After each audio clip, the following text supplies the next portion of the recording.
ಶೃಂಗೇರಿಯ ಅಂಚೆ ಮತಗಳ ಮರು ಮತ ಎಣಿಕೆಯಲ್ಲಿ ತಿರುವು ಸಿಕ್ಕಿದೆ. ಬಿಜೆಪಿ ಕಾಂಗ್ರೆಸ್ ಹೈ ಡ್ರಾಮಾ ನಡೆದಿರುವಂತದ್ದು. ಬಿಜೆಪಿ ಮತ್ತು ಕಾಂಗ್ರೆಸ್ನ ಮಧ್ಯ ಹೈ ಡ್ರಾಮಾದ ಮಧ್ಯೆಯೂ ಕೂಡ ಈ ಒಂದು ಅಂಚೆ ಮತ ಎಣಿಕೆ ಆಗಿದೆ. ಕಾಂಗ್ರೆಸ್ ಶಾಸಕ ರಾಜೇಗೌಡರಿಗೆ ಬಿಗ್ ಶಾಕ್ ಎದುರಾಗಿರೋದು. ಟಿಡಿ ರಾಜೇಗೌಡರಿಗೆ 255 ಮತಗಳು ಕಡಿಮೆಯಾಗಿದೆ. ಅಂಚೆ ಮತಗಳನ್ನ ರೀಕೌಂಟಿಂಗ್ ಮಾಡುವಂತಹ ಸಂದರ್ಭದಲ್ಲಿ ಬಿಜೆಪಿ ಅಭ್ಯರ್ಥಿ ದೇವರಾಜ್ಗೆ 2 ಮತಗಳು ಕಡಿಮೆಯಾಗಿದೆ. 2023ರಲ್ಲಿ 569 ಅಂಚೆ ಮತವನ್ನ ರಾಜೇಗೌಡರು ಪಡೆದಿದ್ರು. ಈಗ ಮರು ಎಣಿಕೆಯಲ್ಲಿ 314 ಮತಗಳು ಮಾತ್ರ ಫೈನಲ್ ಆಗಿದೆ. ಉಳಿದ ಮತಗಳು ನಾಟ್ ವ್ಯಾಲಿಡ್. ಮರು ಮತ ಎಣಿಕೆಯಲ್ಲಿ 255 ಮತಗಳ ವ್ಯತ್ಯಾಸ ಕಂಡು ಬಂದಿರುವಂತದ್ದು ಕುತೂಹಲ ಕೆರಳಿಸಿದೆ. ಶೃಂಗೇರಿಯ ಅಂಚೆ ಮತ ಎಣಿಕೆ ಈಗಾಗಲೇ ಶೃಂಗೇರಿಯ ಅಂಚೆ ಮತ ಎಣಿಕೆ ಏನಿದೆ ಅದು ಮುಕ್ತಾಯಗೊಂಡಿದೆ. ರಿಸಲ್ಟ್ ಕೂಡ ಬಂದಿದೆ. ಅದರಲ್ಲಿ 255 ಮತಗಳು ನಾಟ್ ವ್ಯಾಲಿಡ್ ಆಗಿದೆ. ಅಂದ್ರೆ ಕಾಂಗ್ರೆಸ್ ಶಾಸಕ ರಾಜೇಗೌಡರ ಶಾಸಕ ಸ್ಥಾನಕ್ಕೆ ಕುತ್ತು ತರುವಂತಹ ಎಲ್ಲಾ ಲಕ್ಷಣಗಳು ಕಾಣಿಸ್ತಾ ಇದೆ. ಅಧಿಕೃತ ಘೋಷಣೆ ಇನ್ನೂ ಕೂಡ ಬಾಕಿ ಇದೆ. ಆದ್ರೂ ಮೊದಲೇ ಬಿಜೆಪಿ ಕಾರ್ಯಕರ್ತರು ಸಂಭ್ರಮಿಸಿದ್ದಾರೆ.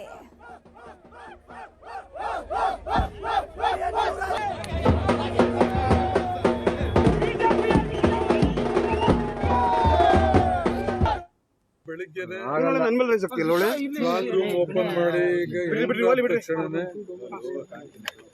ಅಲ್ಲಿ ಕೆಲವು ಪೆಟ್ಟಿಗೆ ಲಾಕ್ ಹೊಡೆದಿದ್ರು, ಸೀಲ್ ಇರಲಿಲ್ಲ. ಆ ಬೀಗ ಓದಿಬೇಕಾದ್ರೆ ಏನು ಟ್ರಂಕ್ ಇದೆ ಕಟ್ ಆಗಿತ್ತು. ಆಮೇಲೆ ಒಂದು ಸೀಟ್ ಒಂದು ಪೆಟ್ಟಿಗೆನ ಸ್ವಲ್ಪ ಸಬ್ಬಲ್ ಹಾಕಿನೂ ಬೀಗ ತಂದು ಕಾಣ್ತಾ ಇತ್ತು. ನಾವು ರಿಪೋರ್ಟ್ ಮಾಡಿದ್ದು ಅದ್ರ ಮೇಲೆಗೆ ಸಂಪೂರ್ಣ ತನಿಖೆ ಮಾಡಿದ್ದಾರೆ. ನಾನು ನಿಂತಾನೆ ಹಿಂದಕ್ಕೆ ಕೇಳ್ಬಿಟ್ಟೆ ನಾವಿದ್ರಲ್ಲಿ ಓಟ್ ಟ್ಯಾಂಪರಿಂಗ್ ಮಾಡಿದ್ದಾರೆ ಅನ್ನೋ ಒಂದು ಅನುಮಾನನ ಬೆಳಗ್ಗೆ ವ್ಯಕ್ತಪಡಿಸಿದ್ವಿ. ತಂದಿತ್ತಲ್ಲೇ ನಾವು ಅದನ್ನೆಲ್ಲ ರೆಕಾರ್ಡ್ ಮಾಡ್ತೀವಿ ಅಂತ ಎಲ್ಲರನ್ನು ರೆಕಾರ್ಡ್ ಮಾಡಿದ್ವಿ. ಇಲ್ಲಿ ಮತ ಎಣಿಕೆ ಮಾಡುವಂಥ ಸಂದರ್ಭದಲ್ಲಿ ಉಚ್ಚ ನ್ಯಾಯಾಲಯ ಏನು ತಿರಸ್ಕೃತ ಮತದಾನ ರಿಜೆಕ್ಟೆಡ್ ಪೋಸ್ಟಲ್ ಬ್ಯಾಲೆಟನ್ನು ರೀವೆರಿಫಿಕೇಶನ್ ಮಾಡಬೇಕು ಅಂತೇಳಿ ಹೇಳಿದ್ರು.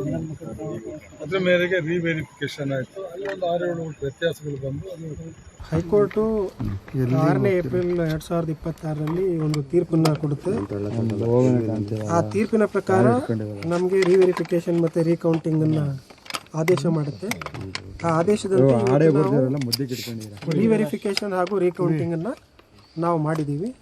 ಸಂಪೂರ್ಣ ಹೈಕೋರ್ಟ್ನ ಆದೇಶದಂತೆ ನಮಗೆ ತೀರ್ಪನ್ನು ಘೋಷಣೆ ಮಾಡುವಂಥದ್ದು ನಮಗೆ ಹೈಕೋರ್ಟ್ನ ಆದೇಶದಲ್ಲಿ ಹೇಳಿರಲಿಲ್ಲ. ಹಾಗಾಗಿ ನಾವು ಕೇವಲ ಪೋಸ್ಟಲ್ ಬ್ಯಾಲೆಟ್ ಅಲ್ಲಿ ಹೈಕೋರ್ಟ್ನ ಆದೇಶದಲ್ಲಿದ್ದಂಥದ್ದು EVM ಮತಗಳ ಬಗ್ಗೆ ಏನು ಹೇಳಿರಲಿಲ್ಲ. ಬರೀ ಅಂಚೆ ಮತಗಳ ಬಗ್ಗೆ ಮಾತ್ರ ಹೇಳಿದ್ದು. ಅಂಚೆ ಮತಗಳನ್ನು ಸುಮಾರು 279 ಅಂತ ಹೈಕೋರ್ಟ್ ಹೇಳಿತ್ತು. ಆ 270 ಏನು EVM ಇವೆಲ್ಲ ಎಲ್ಲವನ್ನೂ ಇಟ್ಟಿದ್ದಾರೆ, ಮೇನ್ ಡೋರ್ ಲಾಕ್ ಮಾಡಿದ್ದಾರೆ, ಎಲ್ಲವೂ ಸರಿಯಾಗಿ ಮಾಡಿದ್ದಾರೆ. ಆದರೆ ಗೊಂದಲ ಅಲ್ಲಿಂದನೂ ಶುರುವಾಗಿದೆ. ಗೊಂದಲ ಶುರುವಾದ ಮೇಲೆ ಇಲ್ಲಿ ಬಂದು 9 ಗಂಟೆಗೆ ಎಲ್ಲ 22 ಟ್ರಂಕ್ ಅನಿಸುತ್ತೆ, ಎಲ್ಲ ಟ್ರಂಕ್ಗಳನ್ನು ತೆಗೆದು ಅದರೊಳಗಡೆ ಯಾವ್ದ್ಯಾವ್ದು ಏನೇನಿದೆ ಅಂತ ಹೇಳುವಂಥದ್ದನ್ನೆಲ್ಲವನ್ನು ನೋಡಿ ಲಾಸ್ಟಿಗೆ ಬ್ಯಾಲೆಟ್ಗಳನ್ನು ತೆಗೆದು ಬ್ಯಾಲೆಟ್ಗಳನ್ನು ಎಣಿಕೆ ಮಾಡಿದ್ದಾರೆ. ಎಣಿಕೆಯಲ್ಲಿ ಏನು ಇನ್ವ್ಯಾಲಿಡ್ ಅಂತೇಳಿ ಆಗ ತೆಗೆದಿತ್ತು, ಅದರಲ್ಲಿ ಡಿಕ್ಲರೇಷನ್ ಕಡಿಮೆ ಯಾವ್ಯಾವಕ್ಕಿಲ್ಲ ಅಂತ ಹೇಳುವಂಥವನ್ನ ನೋಡಿ ಅವನ್ನ ಕೈ ಬಿಟ್ಟಿದ್ದಾರೆ. ಶೃಂಗೇರಿ ಅಂಚೆ ಮತಗಳ ಮರು ಎಣಿಕೆ ಮುಕ್ತಾಯಗೊಂಡಿದೆ. ಈಗ ಆರೋಪ ಪ್ರತ್ಯಾರೋಪಗಳು ಶುರುವಾಗಿದೆ. ಅಂಚೆ ಮತಗಳ ಟ್ಯಾಂಪರಿಂಗ್ ಮಾಡಿರೋ ಆರೋಪ ಕೇಳಿ ಬರ್ತಾ ಇದೆ. ಕಾಂಗ್ರೆಸ್ನಿಂದ ಈ ಆರೋಪ ಕೇಳಿ ಬರ್ತಾ ಇರೋದು. ಕಾಂಗ್ರೆಸ್ನವರೀಗ ಚಿಕ್ಕಮಗಳೂರು ನಗರ ಠಾಣೆಗೆ ದೂರನ್ನ ಕೊಟ್ಟಿದ್ದಾರೆ. ಟ್ಯಾಂಪರಿಂಗ್ ಆಗಿದೆ. ಸುಧೀರ್ ಕುಮಾರ್ ಮುರಳ್ಳಿ ಅವರಿಂದ ದೂರು ನೀಡಲಾಗಿರೋದು. DN ಜೀವರಾಜು ಹಾಗೂ ಅಂದಿನ ಚುನಾವಣಾಧಿಕಾರಿ ವಿರುದ್ಧ ದೂರನ್ನ ನೀಡಲಾಗಿದೆ. ಮತಗಳ ಟ್ಯಾಂಪರಿಂಗ್ ಮಾಡಲಾಗಿದೆ ಅಂತ ದೂರನ್ನ ನೀಡಲಾಗಿರೋದು. ಶಾಸಕ ಟಿಡಿ ರಾಜೇಗೌಡರಿಗೆ ಮಾಜಿ ಎಂಎಲ್ಸಿ ಗಾಯತ್ರಿ, ಶಾಂತೇಗೌಡ ಸೇರಿ ಹಲವಾರು ಮಂದಿ ಸಾಥ್ ಕೊಟ್ಟಿದ್ದಾರೆ. ಶಾಸಕರು ಕೂಡ ಒಂದು ಸ್ಟೇಟ್ಮೆಂಟ್ ಅನ್ನು ಕೊಡ್ತಾರೆ. ಏನಪ್ಪಾ ಅಂತಂದ್ರೆ, ನಾವು ಮರು ಮತ ಎಣಿಕೆಗೆ ಹೋದಂತಹ ಸಂದರ್ಭದಲ್ಲಿ ಆ ಟ್ರಂಕ್ ಓಪನ್ ಆಗಿತ್ತು, ಸೀಲ್ ಹೊಡೆದಿತ್ತು, ಇದೆಲ್ಲ ಯಾವ ರೀತಿ ಆಯ್ತು ಅನ್ನುವಂಥದ್ದು ಪ್ರಶ್ನೆ ಮಾಡಿದ್ದಾರೆ. ಇದ್ರ ಬಗ್ಗೆ ಹೆಚ್ಚಿನ ಮಾಹಿತಿ ನೀಡ್ತಾ ಹೋಗ್ತಾರೆ ನಮ್ಮ ಪ್ರತಿನಿಧಿ ಯೋಗೀಶ್. ನೇರ ಸಂಪರ್ಕದಲ್ಲಿ ಜಾಯಿನ್ ಆಗಿದ್ರೆ ಯೋಗೀಶ್, ಈಗ ಈ ಒಂದು ಶೃಂಗೇರಿಯ ದಂಗಲ್ ಯಾವ ರೀತಿ ನಡೀತಾ ಇದೆ? ಈಗ ಅಂಚೆಯ ಮರು ಮತದಾನ ಆಯ್ತಲ್ವಾ? ಮತದಾನದ ಅಂಕಿ ಅಂಶಗಳು ಏನ್ ಹೇಳ್ತಾ ಇದೆ ಅಂತ? ತನುಶ್ರೀಯನ್ನು ಚಿಕ್ಕಮಗಳೂರು ಜಿಲ್ಲೆಯ ಶೃಂಗೇರಿ ವಿಧಾನಸಭಾ ಕ್ಷೇತ್ರದ ಅಂಚೆ ಮತ ಮರು ಎಣಿಕೆಯನ್ನ ಮಾಡಬೇಕು ಅಂತೇಳಿ ಪಟ್ಟು 3 ವರ್ಷಗಳಿಂದಲೂ ಕೂಡ ಬಿಜೆಪಿ ಪಟ್ಟನ್ನ ಹಿಡಿದಿರ್ತಕ್ಕಂಥದ್ದು. ಈ ಹಿನ್ನೆಲೆಯಲ್ಲಿ ಹೈಕೋರ್ಟ್ ಮೊರೆಯನ್ನ ಕೂಡ ಹೋಗಲಾಗಿತ್ತು.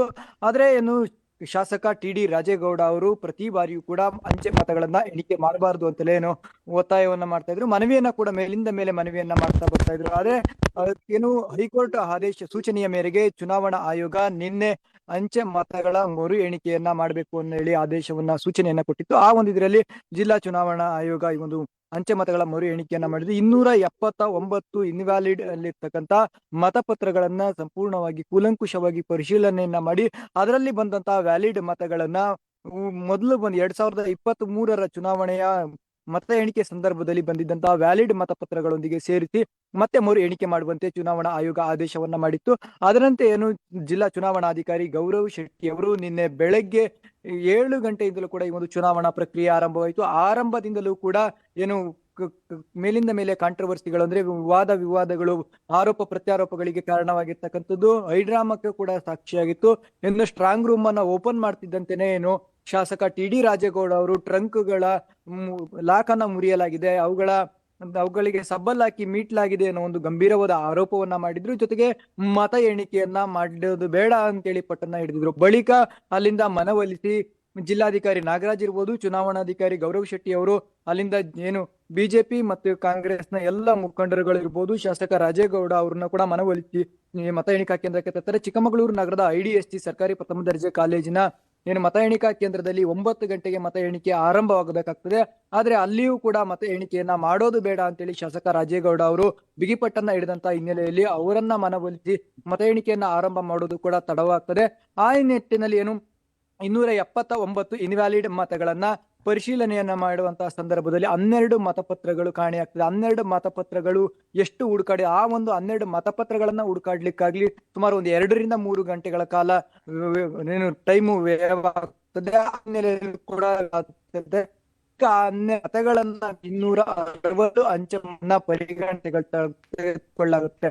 ಅದರಲ್ಲಿ ಬಂದಂತಹ ವ್ಯಾಲಿಡ್ ಮತಗಳನ್ನ ಈ ಒಂದು ಹಿಂದಿನ 2023 ವ್ಯಾಲಿಡ್ ಮತಗಳ ಜೊತೆಗೆ ಸೇರಿಸಿ ಇದ್ ಮಾಡಿದ ಸಂದರ್ಭದಲ್ಲಿ ಶಾಸಕ ರಾಜೇಗೌಡ ಅವರು ಹಿಂದಿನ ಬಾರಿ ತೆಗೆದುಕೊಂಡಂತ 569 ಮತಗಳ ಪೈಕಿ ಈ ಬಾರಿ 314 ಮತಗಳು ಮಾತ್ರ ಬರ್ತದೆ. ಅಂದ್ರೆ ಅಲ್ಲಿಗೆ 255 ಮತಗಳು ಅವರಿಗೆ ಮೈನಸ್ ಆಗ್ತಕ್ಕಂಥದ್ದು. ಇನ್ನು ಶೃಂಗೇರಿಯ ಏನು ಮಾಜಿ ಶಾಸಕ ಹಾಗೂ ಬಿಜೆಪಿ ಅಭ್ಯರ್ಥಿ ಆಗಿರ್ತಕ್ಕಂಥ ಜೀವರಾಜ್ ಅವರು ಕಳೆದ ಬಾರಿ 692 ಮತಗಳನ್ನು ತಗೊಂಡಿರ್ತಾರೆ. ಆದ್ರೆ ಈ ಬಾರಿ ಮರು ಎಣಿಕೆನಲ್ಲಿ ಅವರಿಗೆ 2 ಮತಗಳು ಕಡಿಮೆ ಆಗ್ತಕ್ಕಂಥದ್ದು. ಈ ನಿಟ್ಟಿನಲ್ಲಿ ಏನಂತಂದ್ರೆ 52 ಮತಗಳಲ್ಲಿ ಜೀವರಾಜ್ ಅವರು ಮುನ್ನಡೆಯನ್ನ ಕಾಯ್ದುಕೊಂಡಿದ್ರೆ ಶಾಸಕ ರಾಜೇಗೌಡ ಅವರ ಶಾಸಕ ಸ್ಥಾನಕ್ಕೆ ಕುತ್ತು ಎದುರಾಗಿರ್ತಕ್ಕಂಥದ್ದು. ಈ ನಿಟ್ಟಿನಲ್ಲಿ ಟ್ಯಾಂಪರಿಂಗ್ ಮಾಡಲಾಗಿದೆ ಮತಪತ್ರಗಳಿಗೆ ಅನ್ನೋ ಒಂದು ಆರೋಪವನ್ನ ಮಾಡಿ ಶಾಸಕ ರಾಜೇಗೌಡ ಅವರ ಚುನಾವಣಾ ಏಜೆಂಟ್ ಸುಧೀರ್ ಕುಮಾರ್ ಮುರಳ್ಳಿ ಅವರಿಂದ ದೂರನ್ನ ಕೂಡ ದಾಖಲಿಸಿರ್ತಕ್ಕಂಥದ್ದು. ಧನುಶ್ರೀ.